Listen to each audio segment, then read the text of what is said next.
The Benthic Invertebrate collection is an archive of preserved animal specimens that are in bottles and jars.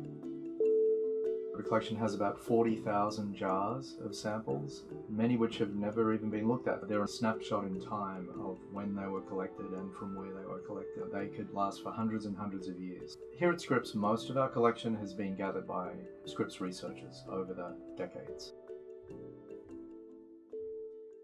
Sometimes we'll get an inquiry or establish a collaboration with a scientist who might be retiring who doesn't have access to a permanent collection like we have here at Scripps.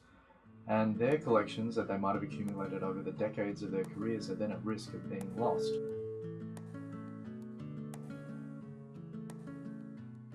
They represent unique snapshots or part of time series that give us a valuable insight into what the biodiversity was at that particular time when those specimens were collected that cannot be replaced. Even if people wanted to go back and sample from these habitats, it's very expensive.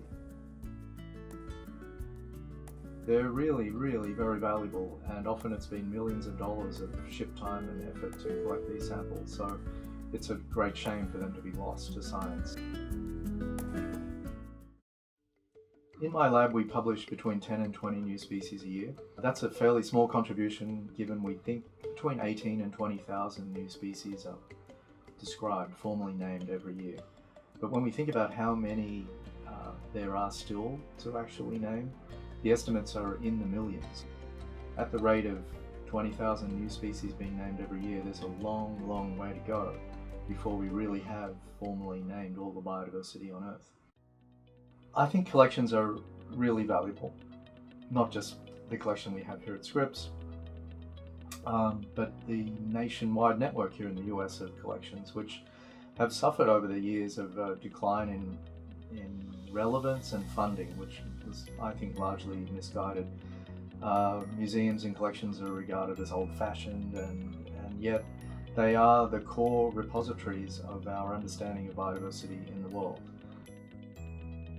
It's very difficult to predict what they may well be useful for, but that's no reason that we should not maintain them for the future.